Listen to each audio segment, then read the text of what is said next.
Bueno, ¿cómo les va? ¿Cómo están? Vamos a comenzar con una serie de videos de los estudios que vamos a ver. Espero que se escuche bien, me voy a acercar lo más que pueda y voy a hablar fuerte como para que se escuche bien, ¿sí? Esta va a ser la metodología, vamos a probar con este video y después vamos a ir viendo, ¿sí?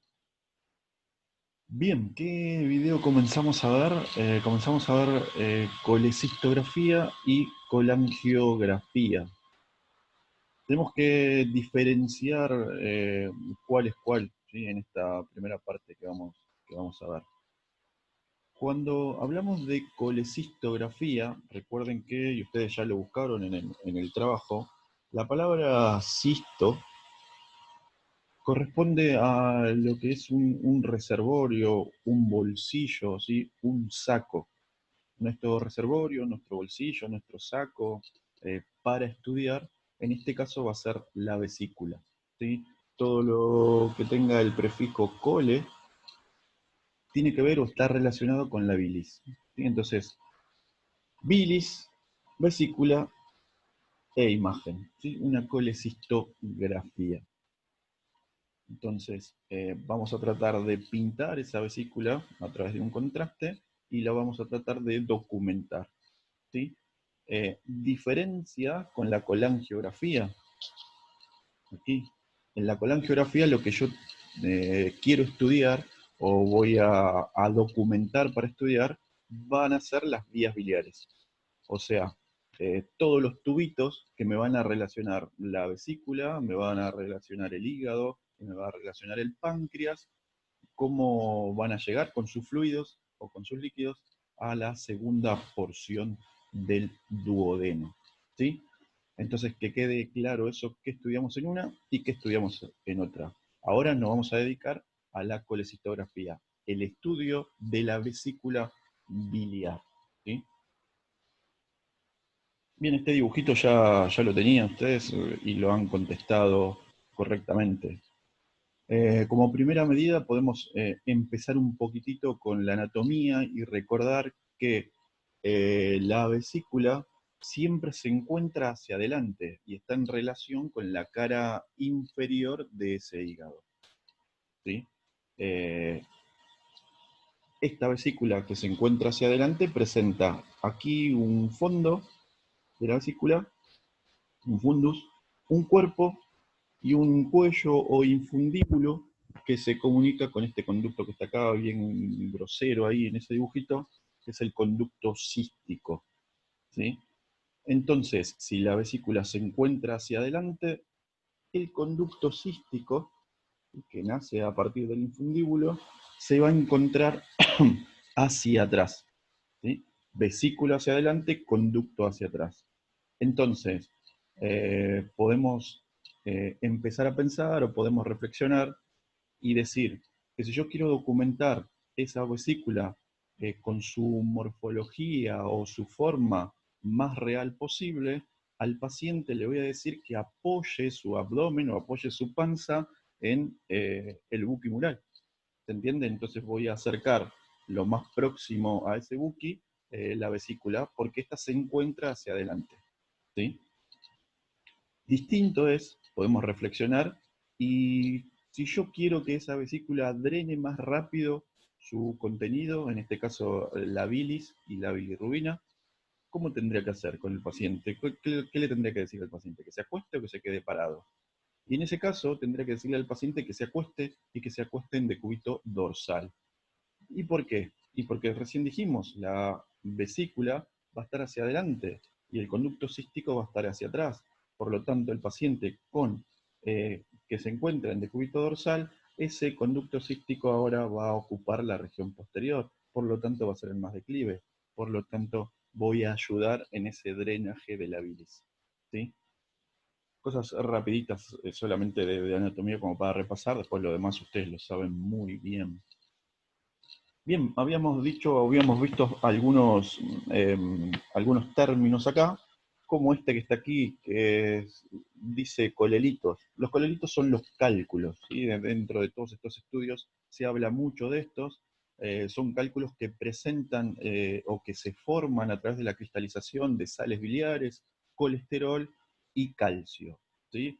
Cuando presentan estos cálculos gran cantidad de calcio, lo podemos llegar a ver en la placa de abdomen o en la placa o en la colecistografía, sin la necesidad de introducir un contraste para determinar si hay o no colelitos o cálculos dentro de la vesícula biliar. Pero por lo general estos cálculos, esta concentración de calcio en los cálculos es muy poca, o sea, solamente el 10% de los cálculos lo podemos ver radiodenso en la placa, ¿sí? Mientras que el 90% lo vamos a ver radiolúcidos, o sea, lo vamos a documentar porque podemos pintar la vesícula y con un defecto de relleno de esta podemos inferir dónde se encuentran estos cálculos dentro de la vesícula biliar, ¿sí? Bien, y la colelitiasis, la otra palabrita que está acá, que se las voy a marcar, que es esta. La colelitiasis significa el cálculo donde lo vamos a estudiar nosotros, aquí, el cálculo en la vesícula biliar, ¿sí? La colelitiasis. Cuando hablamos de coledocolitiasis, estamos hablando de ese cálculo dentro de cualquier tubito de estos, dentro de la vía biliar, en ese caso, ¿sí? Bien, ¿qué más? La colecistitis, ¿sí? Se refiere a la inflamación de la vesícula, ¿sí? La inflamación, ¿por qué se va a dar? Y se puede dar porque, no sé, puede ser que si hay algún cálculo que se encuentra en este sector y, digamos, no me deja pasar la bilis desde la vesícula hacia el conducto cístico, la bilis va a quedar reservada o, digamos, asentada en la vesícula por mucho tiempo, si no permite este cálculo que salga.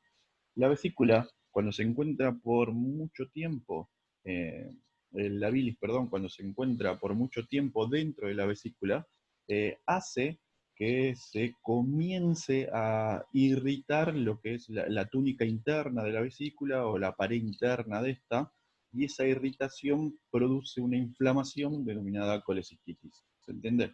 O sea, el cálculo y el no paso de la vía biliar de la bilis y la vía biliar de la vesícula hacia el conducto, en este caso cístico, hace que la bilis irrite, vuelvo a repetir, la pared interna de la vesícula, haciendo que ésta se inflame, produciendo esta colecistitis, ¿sí? Con su dolor característico en el hipocondrio derecho.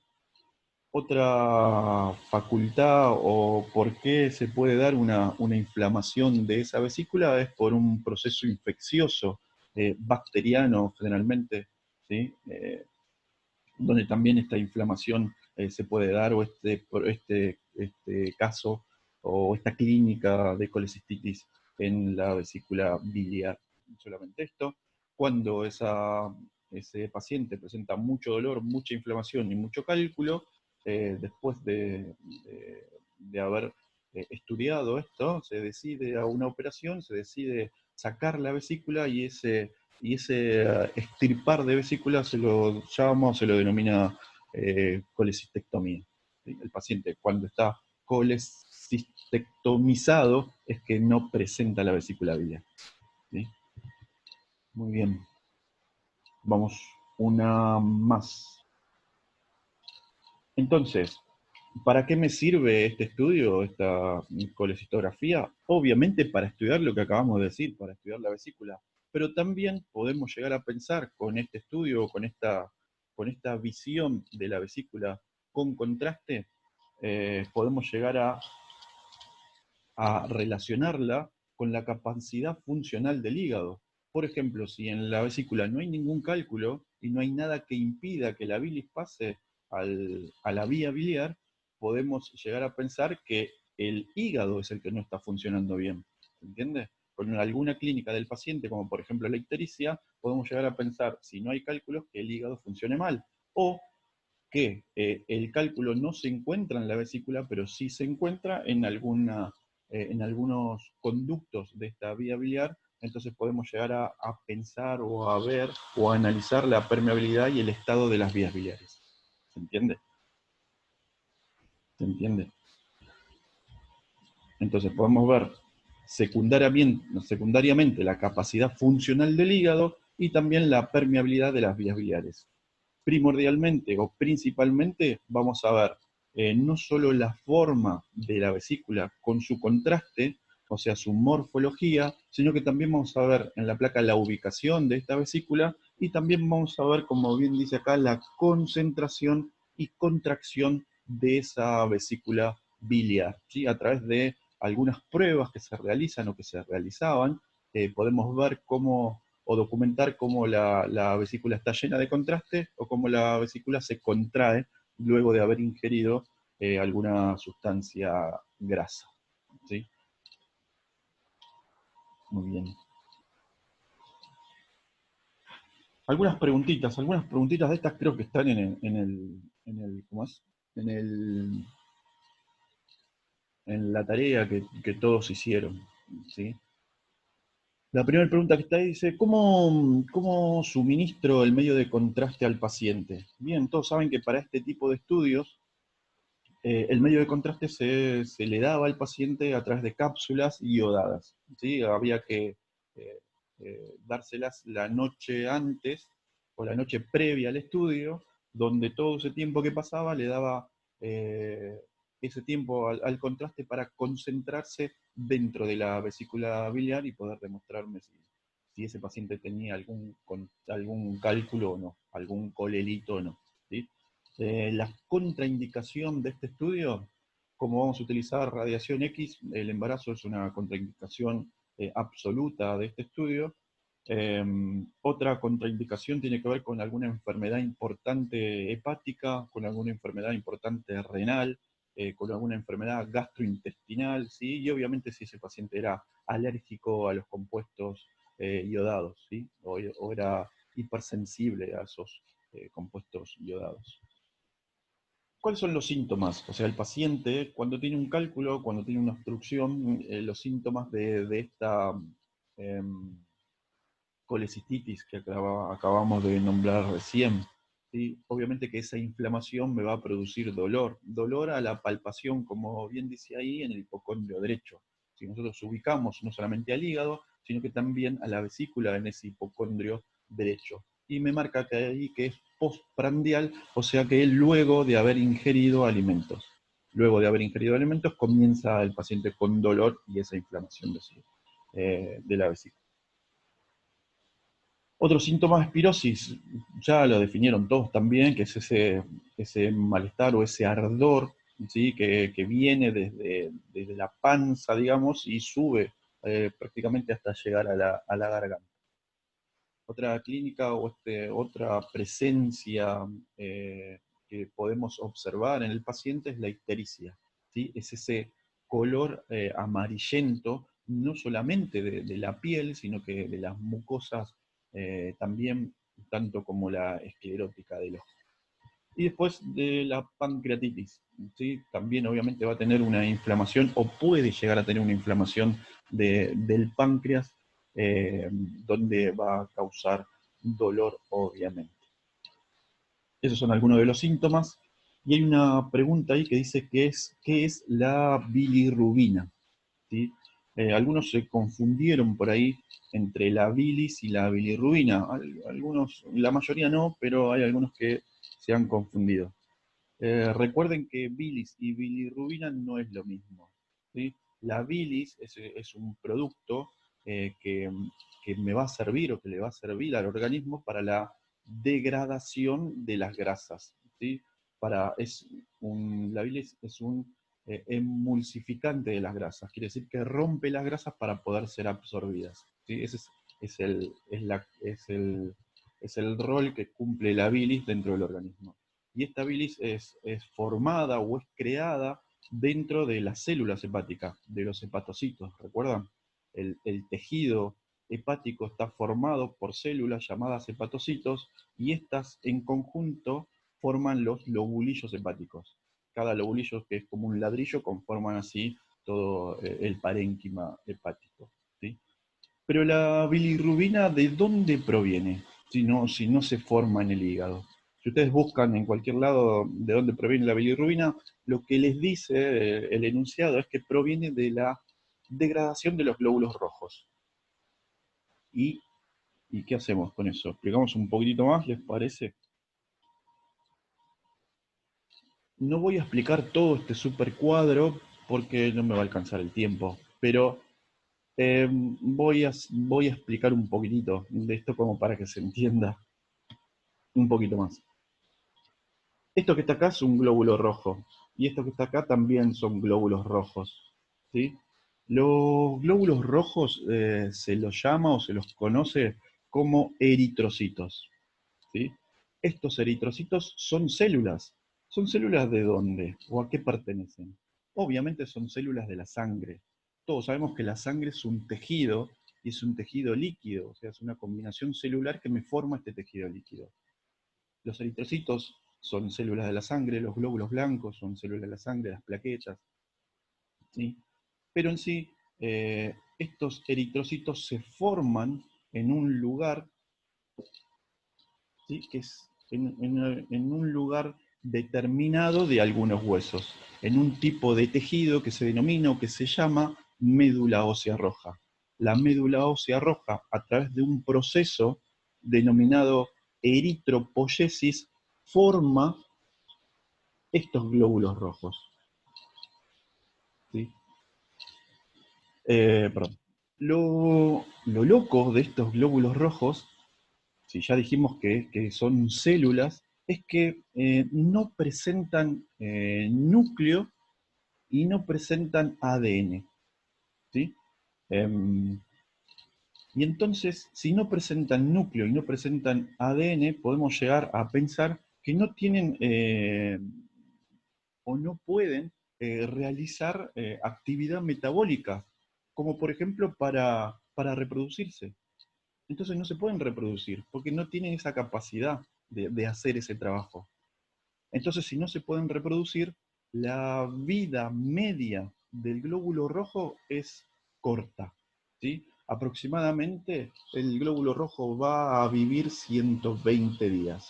Después de esos 120 días de haber transcurrido en el torrente sanguíneo, la membrana plasmática se rompe, se produce lo que se llama una lisis de la membrana plasmática. ¿Queda claro? De ahí la definición o el nombre de degradación. La degradación es el romperse la membrana plasmática del glóbulo rojo. Vamos hasta ahí, ¿me siguen? ¿Qué vamos a analizar un poquitito más? Si el glóbulo rojo no tiene ni núcleo ni ADN, por lo tanto no tiene organelas en el citosol para producir esta actividad metabólica, eso no estaría bueno porque no le permite vivir tanto tiempo. Pero en este caso está bueno porque vamos a obtener más lugar dentro de esas células. Y ese lugar vacío, porque no tiene núcleo, no tiene ADN y no tiene organelas, ese lugar vacío es ocupado por una proteína importantísima. Esa proteína se llama hemoglobina, ¿sí? El glóbulo rojo presenta mucha hemoglobina y eso es importantísimo. ¿Por qué es importantísimo? Y porque la hemoglobina me sirve, o su rol o su función es la de transportar oxígeno, ¿sí? No solamente la hemoglobina, sino que también va a estar acompañado de hierro.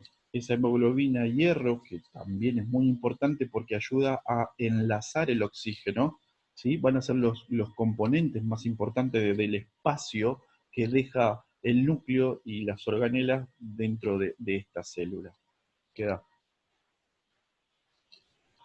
Entonces, el glóbulo rojo vive 120 días y después se rompe o se produce su degradación.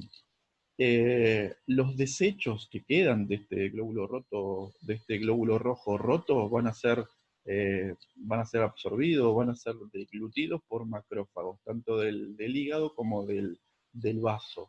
Pero la hemoglobina en ese proceso de degradación también se va a disociar o se va a dividir. Esa hemoglobina se disocia en un grupo hemo y en un grupo globina, ¿sí? Es como que se separa la palabrita. El grupo globina a su vez se va a degradar en diferentes aminoácidos, no importa ahora, ¿sí? Pero el grupo hemo, ¿sí? Se va a disociar también en una parte férrea y en una parte no férrea. O sea, en una parte que va a tener hierro y en una parte que no va a tener hierro. La parte que va a tener hierro es acompañada por una proteína denominada transferrina. Todo esto va a ir a parar al hígado. Y después del hígado, esa transferrina que se transforma metabolizada por el hígado en una ferrina y después vuelta en una transferrina, va a ir a parar otra vez a la médula ósea roja para volver a formar glóbulos rojos. A la médula ósea roja, perdón, para poder formar nuevamente glóbulos rojos. Pero la parte hemo no férrea se va a transformar o se va a disociar en un componente denominado biliverdina, ¿sí? Que transcurrido el tiempo se va a transformar en lo que a nosotros nos importa, que es la bilirrubina, un componente amarillo. Y esta bilirrubina va a ser llevada o va a ser transportada a través de la sangre hacia el hígado. Queda cuando el paciente tiene un cálculo, esa bilirrubina no puede llegar a la segunda porción del duodeno junto con la bilis, y ¿dónde se va a acumular entonces? Se va a acumular en el torrente sanguíneo, produciendo en el paciente una hiperbilirrubinemia. ¿Se entiende? O sea, producto de que no puede excretarse esta bilirrubina por el tubo digestivo, ¿sí? Y ya sabemos, la bilirrubina, como bien dijimos, es un pigmento que me va a ayudar a la cara, al color general de la piel, de la esclerótica, ¿sí? De las mucosas, a la orina, ¿sí? Donde la bilirrubina no llega a la segunda porción del duodeno, vamos a tener una orina oscura, o sea, una coluria, y vamos a tener una materia fecal más clara, o sea, una acolia, ¿sí? Coluria, acolia e ictericia son las tres características del síndrome coledociano, ¿sí? ¿Recuerdan eso? Cuando hay algo que obstruye cualquiera de esos tubitos, que lo estudiamos en una colangiografía, se produce este signo característico llamado signo coledociano, con la clínica o con el estado del paciente de ictericia, de acolia y de coluria. Después todo esto se va a eliminar. ¿Y por dónde se va a eliminar? Y obviamente se va a eliminar por las heces y también se va a eliminar por el aparato excretor o sistema urinario, ¿sí? Muy bien, no nos vamos a meter más. Creo que ha quedado claro de dónde proviene tanto la bilis como la bilirrubina, no confundir una función distinta una de la otra, ¿sí? Muy bien, seguimos. Vamos con las imágenes. En este caso, el paciente ya ha ingerido ese contraste y podemos llegar a ver lo que es la vesícula aquí, ¿sí? Llena de contraste. Ese paciente estará de pie, estará acostado, estará de frente, estará oblicuo, y me voy a fijar la columna, ¿sí? Aquí la columna me marca el pedículo, la apófisis articular superior, la apófisis articular inferior, ese perrito característico de la columna, de las primeras vértebras lumbares, me denotan aquí la oblicuidad de la placa, ¿sí? No tengo nivel en el aire del colon aquí, por lo tanto puedo llegar a decir que ese paciente se encuentra en decúbito supino, ¿sí? El paciente no se encuentra de pie, el paciente se encuentra acostado. Fíjense que la disposición de la vesícula en el paciente acostado es como más horizontal, por llamarlo de alguna forma, ¿sí? Más horizontal. Vamos a la otra. Distinto esta placa o esta vesícula con respecto a esta. Miren la relación que hay de la vesícula con la columna. Hay un espacio grande aquí. Ahora miren esta. La columna cambia, aquí ya el paciente está de frente y la vesícula está como más caída, ¿sí? Está más verticalizada con respecto a la columna. ¿Se entiende? El espacio entre la vesícula y la columna es más corto. Fíjense en la anterior, es más grande y está más horizontalizada esta. ¿Y por qué cae? Si se cae o la veo más verticalizada, puedo llegar a decir que el paciente está de pie en ese caso, donde tiene todo el contraste bien concentrado dentro de esta vesícula. No veo ningún cálculo aquí, ningún defecto de relleno, ¿sí? Ningún cálculo ni radiolúcido ni radiopaco, y sí puedo distinguir acá un nivel. Todo esto es nivel del colon, ¿sí? Esto es parte del colon, con un nivel acá, y una partecita ahí de nivel. En este caso el paciente presenta una colecistografía oral, obviamente, de pie, ¿sí? En una placa de frente. Más de lo mismo, también una vesícula caída. Aquí esta placa es muy fea, pero es paralela, o sea, la vesícula está más verticalizada que horizontal, ¿sí? Está paralela a la columna. La columna está de frente, es una placa de frente donde quiero demostrar esta vesícula llena de contraste sin ningún cálculo. Si yo observo esto y veo al paciente que se encuentra amarillo, entonces, ¿qué puedo pensar? Y puedo pensar que el hígado está funcionando mal, si hay un problema hepático, o el cálculo se encuentra en vía biliar, por lo tanto, el médico le va a pedir o va a tratar de ver eh, una colangiografía, ¿sí? Para estudiar esas vías biliares.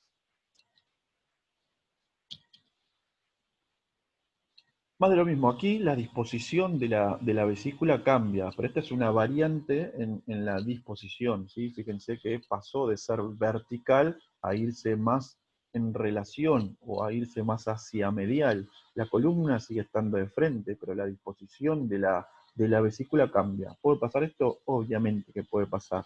Y aquí sí podemos documentar bien los cálculos, ¿sí? Aquí son radiodensos esos cálculos. Capaz que si tenemos una placa sin contraste lo podemos llegar a observar también, ¿sí? Recuerden que si no tiene la concentración de calcio necesaria, yo a estos cálculos los voy a ver más negros. Solamente los voy a ver más negros porque voy a ver un defecto de relleno del contraste que se encuentra concentrado ahí dentro de la vesícula. Bien, esta vesícula que está acá es una vesícula, digamos, mal formada o de malformación llamada vesícula acodada, ¿sí? Es similar, la sintomatología es similar a una colecistitis, o sea, va a tener el paciente un dolor a la palpación en el hipocondrio derecho, pero dice ahí eh, con dispepsia irregular frente a alimentos grasos. La dispepsia es ese malestar que se siente, ese dolor de estómago, ¿sí? En este caso, después de haber consumido alimentos grasos, se produce ese malestar de manera irregular cuando la vesícula presenta esta malformación, ¿sí? O sea, la forma o distinta morfología a lo habitual, ¿sí? Esta es una fórmula de vesícula acodada. Hay varias. Esta es una que se pudo mostrar. Si la comparamos con las demás, fíjense que no tienen esa característica de el fundus, el cuerpo y el infundíbulo, ¿sí? Todas tienen eso. Esta es como una media luna, ¿sí? Donde no se ve o no se registra el infundíbulo. Es como un cuerpo todo junto. Muy bien. Más de lo mismo, el paciente se encuentra de cúbito supino o acostado, ¿sí? Donde tenemos, aquí sí, aquí hay gran concentración de calcio en los cálculos o en los colelitos. No, el paciente tiene una colelitiasis, ¿sí? Tiene litos o colelitos dentro de la vesícula. Pero aquí no se ven radiodensos, se ven negros, se ven radiolúcidos. ¿Por qué se ven radiolúcidos? Porque no tienen la concentración de calcio necesaria para poder verlos más densos, ¿sí? Los puedo observar por el defecto que me ocasiona el contraste dentro de la vesícula. más de lo mismo, es una placa feísima esta. Es una placa feísima de la vesícula caída, más verticalizada, mostrando la transparencia o el defecto de relleno, mostrándome los cálculos dentro de esto. Otra disposición, si una habíamos visto más hacia medial, esta es otra disposición que tiene la vesícula más hacia lateral. Fíjense que está casi en relación con el borde costal lateral, o bien hacia afuera. Está casi acostada esta vesícula con cálculos dentro. ¿Sí? Recuerden que este estudio funcionaba o se trataba de ver la morfología, la forma, si tiene cálculos, y después la concentración, cómo concentra el contraste aquí adentro. Y después a través de una prueba, que ahora después le digo cómo se llama, trataban de ver esa funcionalidad de la vesícula a través de su contracción. Aquí en este caso dudo que sea una placa de una colecistografía, dudo mucho de eso. Esta placa habrá sido una placa de columna lumbar o una placa de abdomen, donde el hallazgo, ¿sí?, ha sido ver o se puede observar esta vesícula calcificada, ¿sí?, toda su pared con calcio, una vesícula de porcelana que se nota muy claramente aquí. Después el aire del estómago acá, fíjense cómo se ve el colon con mucho aire ahí, nada más como dato es eso. Una colecistectomía, ¿sí?, donde muestran las piedras dentro de la vesícula. ¿Sí? En este tipo de estudios que ahora ya prácticamente no se piden, no se piden en lugares donde no tienen o no han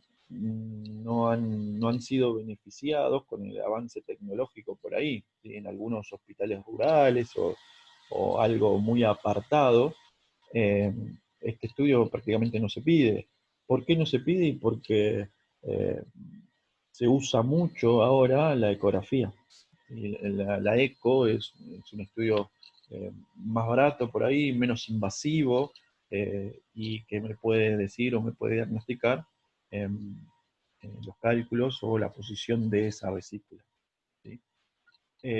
La prueba que se utilizaba para ver la contracción de la vesícula se llamaba prueba de Boyden, ¿sí?, donde se le realizaba el estudio al paciente, documentábamos toda la serie de placas que teníamos que documentar, y después a ese paciente se le pedía que espere 30 o 40 minutos fuera de la sala, ¿sí? Y durante esos minutos se le daba de comer algo graso,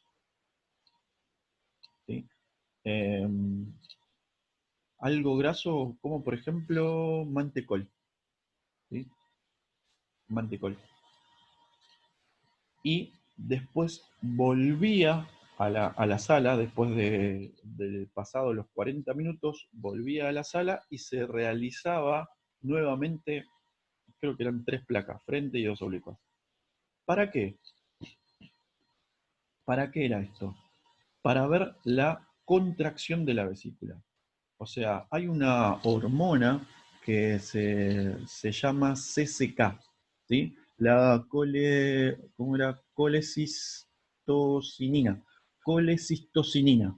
Es una hormona eh, que es fabricada, ¿sí?, o que se produce en el yeyuno, ¿sí?, y en el duodeno, esta hormona. ¿Sí? Y estimula al páncreas y al estómago, ¿sí? Y estimula la acción de todo esto para que, digamos, la vesícula se contraiga. Estas hormonas hacen que la vesícula se contraiga cuando el paciente ingiere algo graso, ¿entiende? Entonces nosotros podíamos ver la vesícula bien llena, el paciente se iba, volvía después de haber comido, hacíamos la placa y podíamos ver cuánto se contrae esa vesícula. Si esa contracción era muy poquitita, era que la vesícula no estaba funcionando correctamente. Si la vesícula no se cambiaba de su tamaño normal a un tamaño por la mitad del normal que ya conocíamos, esa vesícula estaba funcionando correctamente. De esa forma se estudiaba la contracción de esa vesícula. Más de lo mismo, ¿sí? Una vesícula ahí en porcelana del lado de este lado, aquí documentada, ¿sí? Y la vesícula totalmente fuera de la panza del paciente. Nada para decir, todo tranquilo. Bien, y esto es lo que nosotros vamos a estudiar cuando estemos casi finalizando el año. En algunas clases vamos a empezar a ver ecografía, ¿sí? Este estudio es el que reemplaza a la colecistografía de cabeza. El paciente primero ahora siempre va a ir a hacerse una eco. Si ustedes ven acá, o sea, a ustedes les llama la atención o les va a llamar la atención porque en ecografía por lo general no se estudia tanto de planos conocidos la región anatómica, no se estudia tanto en planos axiales o en planos coronales, por así llamarlo. Siempre va a ser un plano axial, pero un plano axial oblicuo, un plano sagital oblicuo, un plano coronal oblicuo, etc. ¿Sí?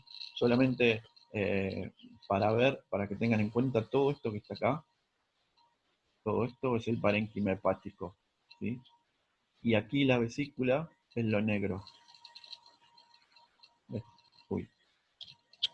La vesícula aquí es lo negro, y este sector que está acá es parte del territorio vascular, corresponde a porta, mientras que esto finito que está acá es parte de vía biliar. No importa eso ahora, pero entiendan que vamos a ver esta región importante, las ecografías de hígado o de vesícula son muy comunes en este momento. ¿Sí?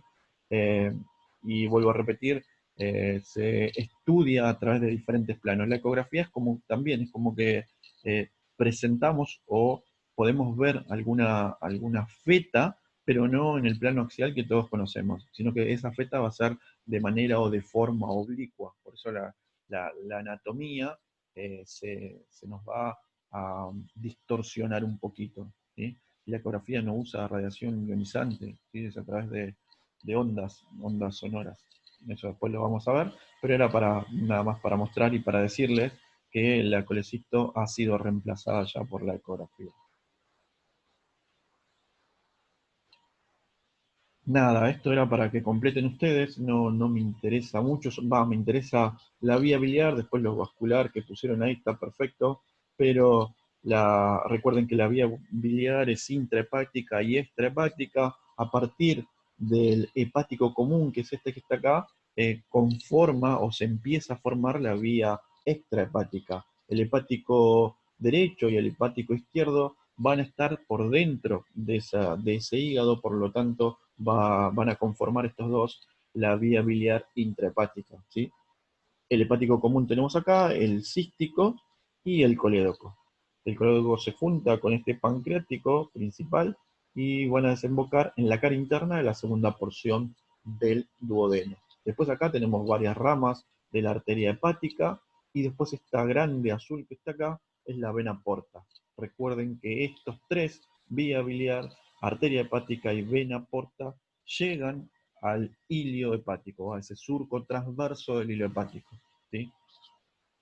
La vena porta se divide en porta izquierda y porta derecha. Recuerden que cada uno, cada conducto de estos, biliares, arterial y venoso, van a ir a parar ese lobulillo hepático y después la vena porta, cuando deja sus nutrientes en esos hepatocitos, termina conformando, sus ramas terminan conformando eh, la vena centrolobulillar y estas venas centrolobulillares van a terminar conformando las venas hepáticas o suprahepáticas que van a drenar en cava inferior. Lo mismo, sí, más de lo mismo. Hepático derecho, hepático izquierdo, hepático común, cístico, colédoco. ¿Sí? Arteria hepática ahí. Lo que no tenemos acá es la vena porta. Muy bien. Mm, Bueno, lo mismo es para ver el dibujito, cómo se ven los cálculos dentro del fundus, ¿sí? Recuerden que si la bilis junto con estos cálculos permanecen mucho tiempo, hacen que se irrite la pared interna y se produzca esta inflamación o esta colecistitis. Acá podemos ver un montón de cálculos radiolúcidos porque no tienen la concentración eh, necesaria de calcio para poder ser radiodensos, ¿sí? Más cálculos ahí, que en este caso, este cálculo me va a impedir la salida de la bilis. Y este cálculo me va a impedir la llegada de esa bilis a la segunda porción del duodeno. No.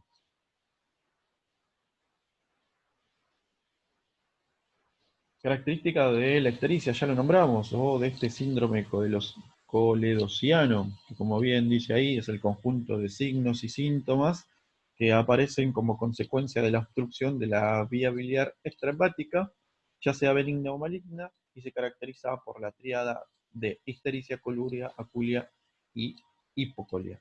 O sea, acolia e hipocolia es exactamente lo mismo, ¿sí? Es la coloración oscura de la orina. No solamente el síndrome coledociano se va a dar porque hay porque hay un cálculo obstruyendo el pasaje de bilis y bilirrubina, sino que puede haber un tumor también o algo que esté haciendo protrusión y esté empujando estos tubitos. ¿Sí? Aquí tenemos el páncreas. Si hay un tumor de páncreas, me va a hacer protrusión aquí, en este tubito, y va a hacer un stop. ¿Sí? Me lo va a coaptar ahí, o sea, no va a poder pasar la bilis desde acá, por más cálculos que no haya en ningún lado, la bilis no va a poder pasar, la bilis no va a poder pasar por el tumor, por ejemplo, de cabeza de páncreas. ¿Sí? Entonces, tenemos que llegar a pensar, o el médico tiene que llegar a pensar todas esas cosas. Si no hay eh, cálculos, puede llegar a haber un tumor, como por ejemplo en la cabeza de páncreas. ¿Sí? O como por ejemplo un tumor hepático, que no pueda hacer que la bilis y la bilirrubina baje. Muy bien. Y después tenían para analizar cortes axiales, ahora sí, axial puro de tomografía. Esto algo ya lo habíamos visto, pero solamente tienen que poder describir y decirme que este es un corte axial de abdomen. Algunos pusieron que era un corte axial de abdomen con contraste. Este paciente no tiene contraste, ¿sí? El contraste en- en el abdomen, en tomografía, lo vamos a buscar en los vasos, ¿sí? No lo vamos a buscar y lo podemos llegar a buscar en el hígado, ¿sí? Aquí el hígado no me presenta ninguna característica de contraste, ni arterial ni endovenoso. O sea, el hígado tiene una densidad gris, ¿sí? Homogénea, nada más. Ahora, ¿esto qué era? Aorta. ¿Puedo ver algo blanco ahí? Bien, pero eso blanco que está ahí no es contraste, ¿sí? Es una calcificación de la pared de la aorta. Por lo tanto, es un paciente añoso. Y esto que está acá no es contraste. Esto es un cálculo dentro de la vesícula. Dentro de la vesícula. Fíjense que tenemos parte del hígado ahí, parte del segmento. ¿Qué segmento se relacionaba con la vesícula? Segmento 5, ¿sí? Estamos en una transición entre 5 y 8 acá, y segmento 7 y 6, ¿sí? Si aquí tendría el riñón del lado derecho, estoy seguro en decir que este es segmento 6 y este es segmento 5. Como todavía no tengo riñón, estamos en una transición entre esos dos segmentos. Este es el segmento 4, 4B o 4A, una transición, y este es el segmento 3. Bien, ¿tenemos aire en la panza? Sí, tenemos aire en la panza con moteado de materia fecal que corresponde al colon transverso. Si este aire del colon se encuentra hacia adelante, no hay otra cosa por las austras que de decir que es colon transverso. Mientras que si está más hacia la periferia y pegado a la pared lateral, es colon descendente. ¿Sí? Aquí tenemos parte del aire puede ser el parte del colon transverso por las austras, y esto, fíjense, la mucosa, como monedas apiladas, mucosa de intestino delgado con aire, ¿sí? Distinta esta mucosa que esta, ¿sí? Intestino delgado. Tenemos el páncreas, cava, ¿sí? Los pilares diafragmáticos, ¿sí? Etcétera. Es un corte relativamente alto, o los últimos cortes, o los, digamos, sí, es relativamente alto porque todavía puedo ver parte de los arcos costales, ¿sí? No es un corte bien bajo de abdomen, ¿sí? Un corte bien bajo de abdomen, vuelvo a repetir, tendría ya las ondas renales, o las ondas renales en la placa, tendría la silueta renal aquí en tomografía computarizada. Esto era lo que tenían para analizar. Esta placa no sé por qué está acá, pero bueno, la analizamos también. Miren, aquí tenemos una vesícula, pero esta vesícula, fíjense en comparación con esta, es más grande, es más gorda, ¿sí? Presenta una inflamación, presenta una colecistitis. ¿Y qué me llama la atención de esto? Lo que me llama la atención es que la pared y adentro de la vesícula presenta aire, ¿sí? Entonces esta colecistitis va a ser por un proceso infeccioso, seguramente por un proceso infeccioso bacteriano o bacterial. Algunas bacterias, al infectar, hace que se despida o producen gas, ¿sí?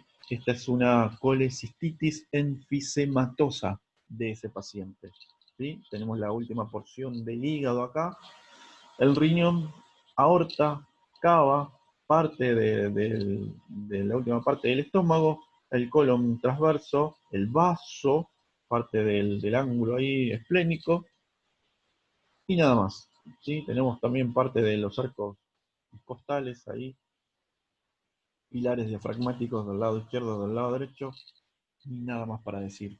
Creo que esta era la última placa, ¿sí? A ver, sí. Entonces, que quede claro, espero que haya quedado claro la colecistografía. Vamos a comenzar ahora, voy a cortar aquí y después vamos a hacer, o voy a hacer el video de colangio para poder ver con ustedes las imágenes que- que les ha costado, y para poder clasificar ese estudio, ¿sí? Muchas gracias, amiguitos. ¿Cómo era esto? Ah, sí, ya me fijé. Los estoy mirando, están un poquito más rellenitos, ¿eh? Pero bueno, estamos todos así. Nada más, gracias.